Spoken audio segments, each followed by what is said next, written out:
Bonjour, je vais vous présenter aujourd'hui le séminaire sur les normes innées pour l'éducation. Ce séminaire s'articule en deux grandes parties. La première portera sur ce qu'on entend et ce qu'on comprend par normes minimales communes à toutes les catégories. Ces normes portent sur la participation communautaire et la maladie. Puis, dans une deuxième partie, on aura l'accès et l'environnement à l'apprentissage. Puis, nous aurons les questions d'enseignement et d'apprentissage comme éléments pratiques, enseignants et autres personnels d'éducation. Puis, enfin, le dernier point, la politique éducative et sa coordination. Le réseau Interagence pour l'éducation en situation d'urgence, qui est donc le nom français de INE, est un réseau mondial composé de membres qui ouvrent des structures et qui œuvrent conjointement dans un cadre humanitaire et de développement en faveur du droit à l'éducation dans des situations d'urgence et de reconstruction post-conflit. L'INE travaille à l'amélioration de la communication et la coordination en cultivant et facilitant la collaboration et les relations constructives entre ses membres et partenaires stratégiques. Le groupe directeur de l'INE stimule la direction générale du réseau, puisqu'il s'agit d'un réseau.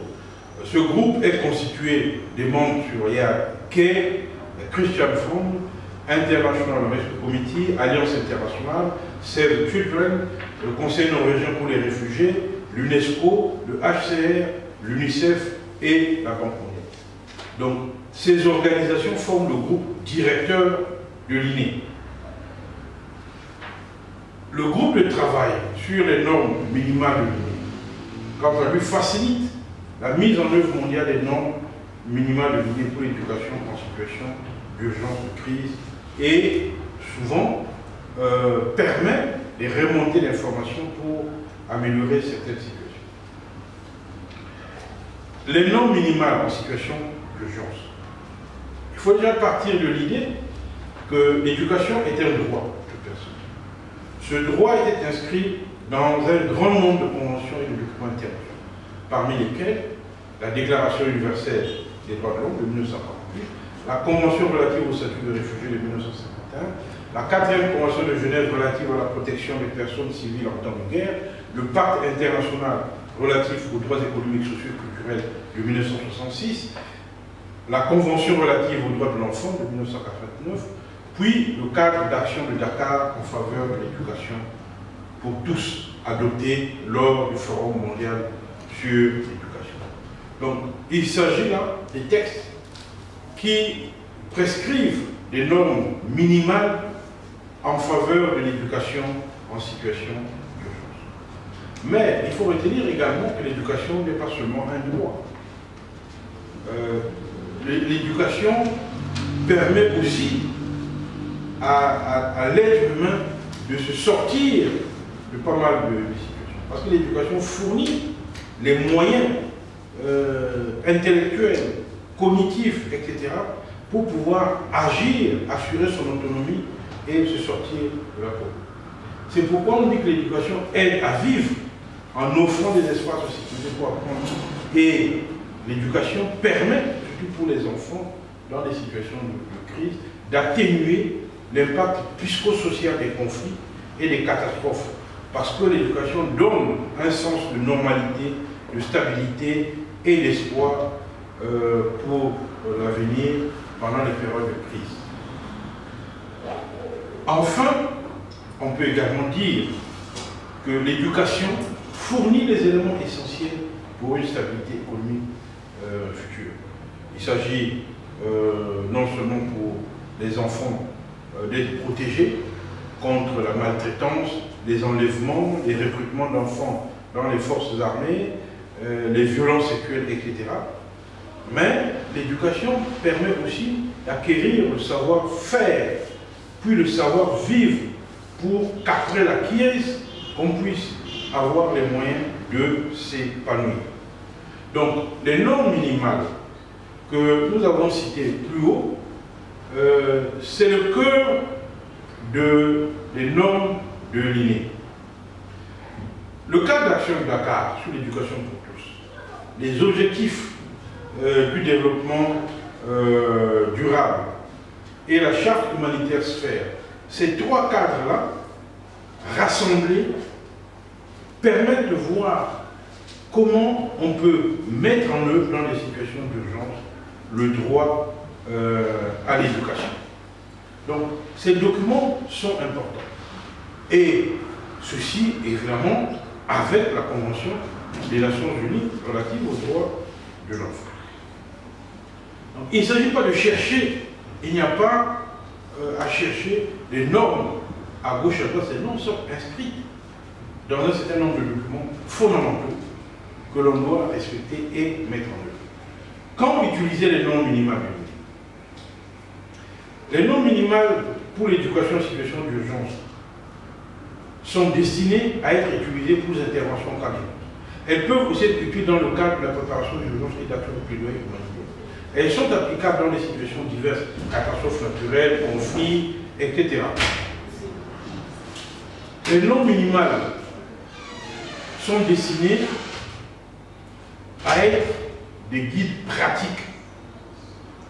Elles peuvent être utiles sur les situations d'urgence ou les actions de plaidoyer, mais ceci s'applique de façon concrète sur le terrain, dans les situations de catastrophes naturelles, les situations d'urgence complexes, etc. Ces normes INE sont classées en 5 catégories. Nous avons d'abord les normes dites minimales communes à toutes les catégories. Les normes minimales communes à toutes les catégories. Nous avons, premièrement, la participation communautaire, comme norme minimale commune à toutes les catégories. La participation communautaire permet aux membres d'une communauté victime d'une situation d'urgence de prendre une part active à l'évaluation initiale, à la planification, la mise en œuvre de suivi et l'évaluation du programme d'éducation. Généralement, les enfants, les jeunes sont impliqués dans la conception et la réalisation des activités d'éducation. Deuxième norme, les ressources humaines, intellectuelles, financières ou matérielles. Les ressources communautaires locales sont recensées, mobilisées et utilisées afin de mettre en œuvre le programme d'éducation et d'autres possibilités d'apprentissage. Les communautés, le personnel d'éducation et les apprenants recensent les ressources éducatives qui existent au sein de la communauté. Pour mettre en place des programmes d'éducation qui visent à optimiser l'utilisation des compétences, notamment les compétences locales, il est nécessaire donc de mener une bonne analyse. Premièrement, il faut faire une bonne évaluation de la situation initiale. Deuxièmement, il faut bâtir une stratégie d'intervention. Troisièmement, il faudra assurer le suivi des activités qui sont menées par toutes les parties prenantes. Quatrièmement, il faudra procéder à une évaluation systématique et impartiale de l'intervention dans le secteur de l'éducation.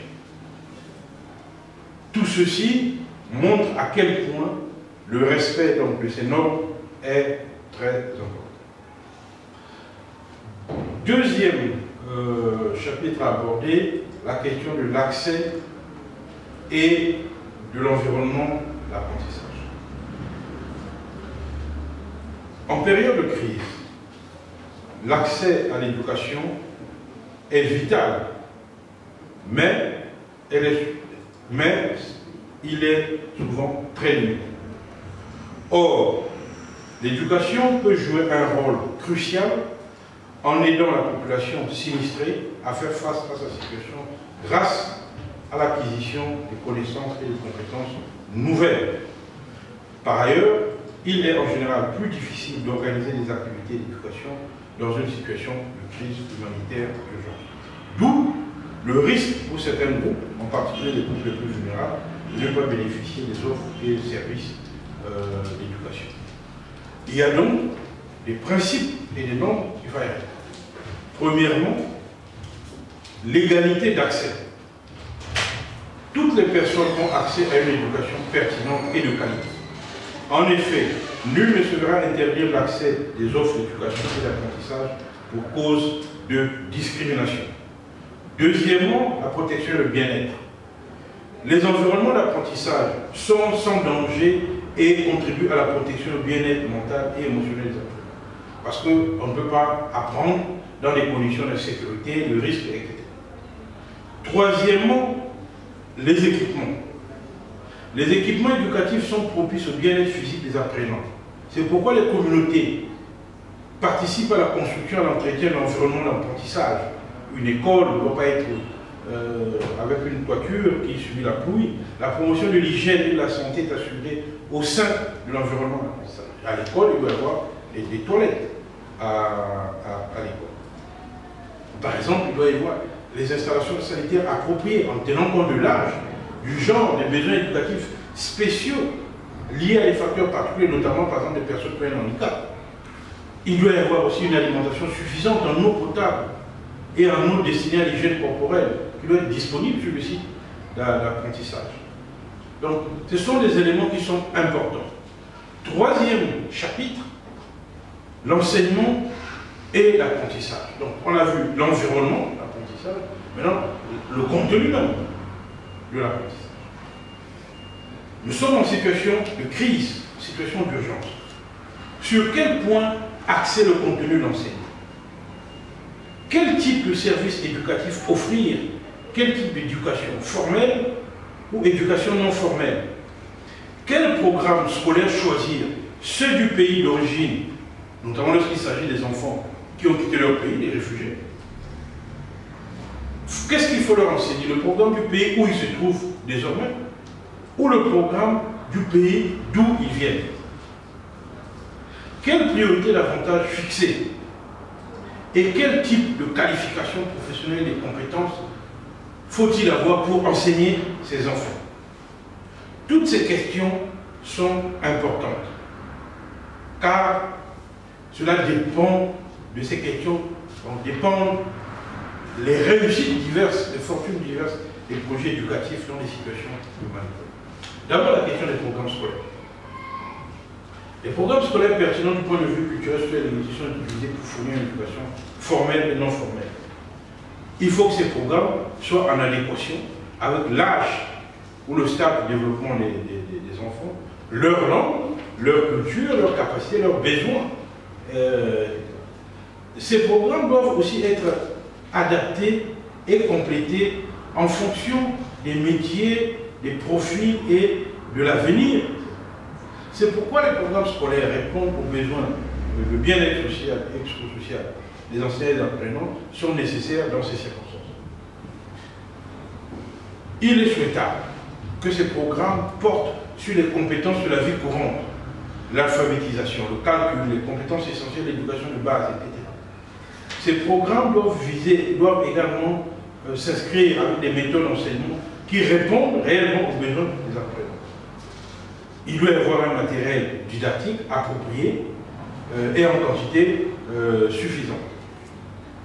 La question de la formation. Il faut bien qu'il y ait des enseignants formés. N'importe qui ne peut pas s'improviser enseignant dans une situation. Les enseignants et le personnel d'éducation reçoivent une formation périodique, pertinente et spécifique, qui soit adaptée aux besoins et aux circonstances de la crise. Cette formation répond aux besoins reconnus comme prioritaires, aux objectifs des activités d'éducation et au contenu de l'apprentissage dans le contexte de crise. Cette formation, s'il y a lieu, doit être reconnue et validée par les autorités d'éducation compétentes du pays pour éventuellement la reconnaissance des diplômes. C'est pourquoi il faut des formateurs qualifiés qui dispensent une formation, mais qui disposent également des moyens de soutien, de suivi et de contrôle, de surveillance sur le terrain, et aussi que ces personnels puissent faire, si nécessaire, des stages de recyclage. Le contenu même de l'enseignement doit faire l'objet d'une évaluation périodique afin de vérifier s'il répond aux besoins des enseignants, des élèves, de la communauté et les cas échéants. Il doit faire l'objet d'une révision.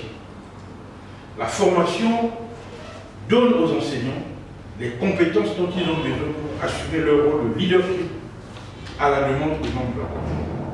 Cet enseignement doit être participatif, intégrateur et centré sur l'apprenant. Au travers de la pratique et des interactions avec les apprenants, les enseignants doivent apprendre à démontrer qu'ils ont compris le contenu des leçons et les techniques d'enseignement acquises pendant leur formation. Les parents et les responsables des communautés doivent, quant à eux, comprendre et accepter le contenu de l'apprentissage et les méthodes d'enseignement qui sont utilisées pour que les enfants, une fois rentrés dans leur famille, dans leur maison, ne puissent pas être soumis à des stratégies éducatives contraires à ce qui est enseigné à l'école. L'évaluation des connaissances. Des méthodes appropriées d'évaluation et d'évaluation des acquis d'apprentissage sont prises. Les acquis des apprenants sont validés et ceux-ci reçoivent des certificats, etc. Tout ça est important pour valider une formation. Enfin, quatrième point, les enseignants et les autres personnels d'éducation. D'abord, au niveau du recrutement et de la sélection, il faut un nombre suffisant d'enseignants et d'autres personnels d'éducation dûment qualifiés qui soient recrutés dans un processus participatif et transparent. Il faut qu'il y ait des descriptions claires des postes et que le processus de recrutement soit suffisamment transparent. Il faut donc faire des directives applicables en matière de recrutement pour éviter la fraude pour les membres. Le nombre d'enseignants recrutés et déployés est suffisant pour éviter que les classes ne soient en sureffectif, malgré le contexte de crise humanitaire. Quant aux conditions de travail de ces enseignants, les enseignants et les autres personnels d'éducation ont des conditions de travail clairement définies. Des conditions qui respectent un code de conduite. Et les enseignants doivent respecter le code de conduite. Mais ils doivent surtout percevoir à temps et de façon juste et équitable une rémunération convenable. La rémunération et les conditions de travail font l'objet d'un contrat de travail. La rémunération est versée sur une base régulière et elle tient compte du degré de professionnalisme et de l'efficacité de chaque enseignant. Tout ceci est important. Le code de conduite et la définition des conditions de travail sont élaborés de manière participative avec la communauté enseignante, mais aussi avec l'implication des membres de la communauté d'où viennent les enfants. Il faut donc des directives claires et précises qui fixent la mise en œuvre de tout cela. C'est donc important de préciser ce qu'on fait, comment on le fait, pourquoi on le fait. L'appui et la supervision des mécanismes qui sont mis en place à l'attention des enseignants et des autres personnels d'éducation. Un mécanisme de supervision doit être prévu pour permettre une évaluation, un suivi et un appui régulier pour les enseignants et les autres personnes. On ne peut pas laisser les enseignants comme ça se débrouiller dans les camps humanitaires.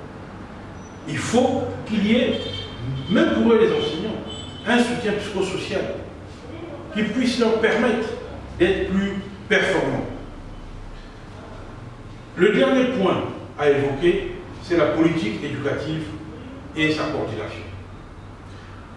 Nous avons évoqué le cadre juridique international qui définit les normes minimales d'éducation. Mais il faut bien formuler et mettre en œuvre une politique. Les autorités d'éducation font la liberté d'accès de tous à l'enseignement scolaire une priorité et il faut que cette priorité soit valable également pour les enfants qui sont victimes des crises.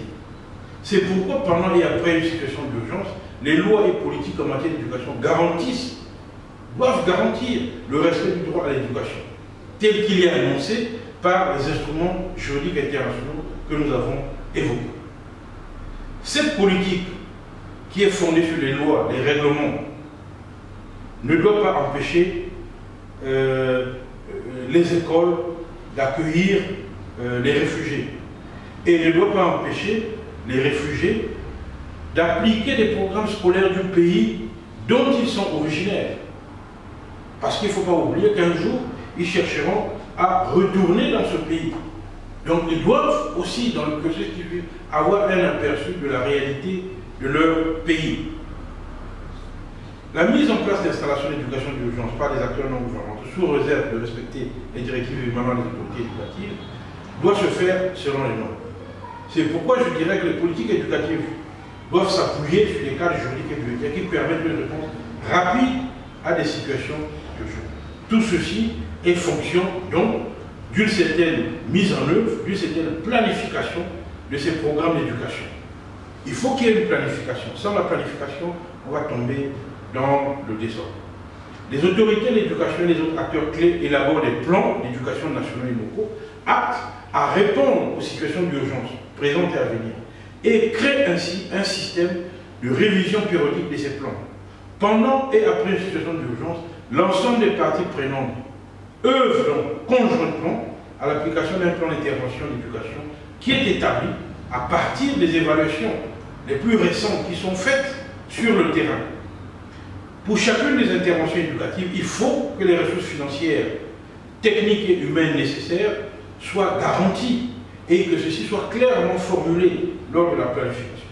C'est pourquoi nous disons que la planification et la mise en œuvre des activités éducatives doivent être intégrées dans le secteur d'urgence. Planifier, c'est bien, mais il faut coordonner par la suite.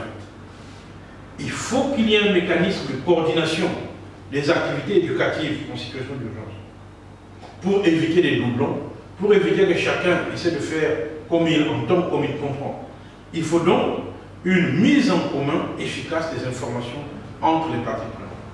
C'est-à-dire, les autorités éducatives doivent instituer un comité de coordination pour les interventions d'urgence qui aura un rôle essentiel dans la planification et la coordination des activités d'éducation d'urgence. À défaut, l'autorité éducative, ou en cas d'incapacité de celle-ci à assumer leur rôle de coordination, un comité de coordination interagence prend en charge l'organisation et la coordination des activités et des programmes d'éducation.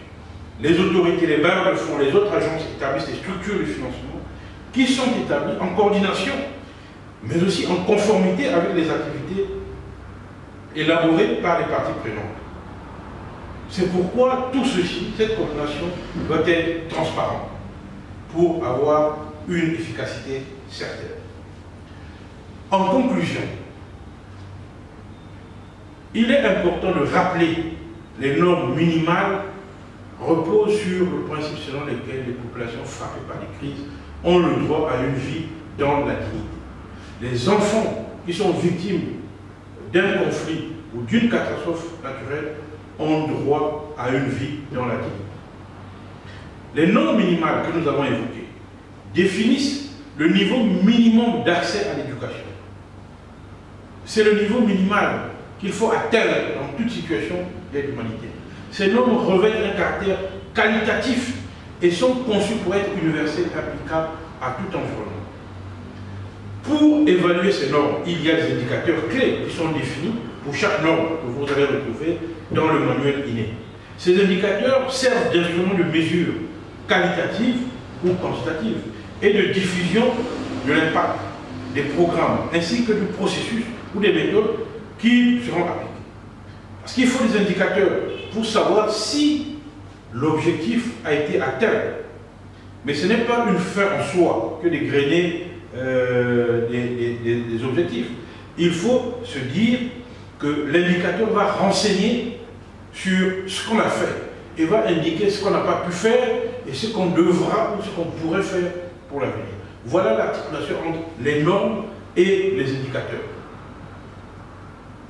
Arrivé donc au terme de ce séminaire, je dirais simplement que la question de l'éducation doit être une préoccupation centrale dans le cadre de l'aide humanitaire d'urgence. Je vous remercie pour votre aimable attention.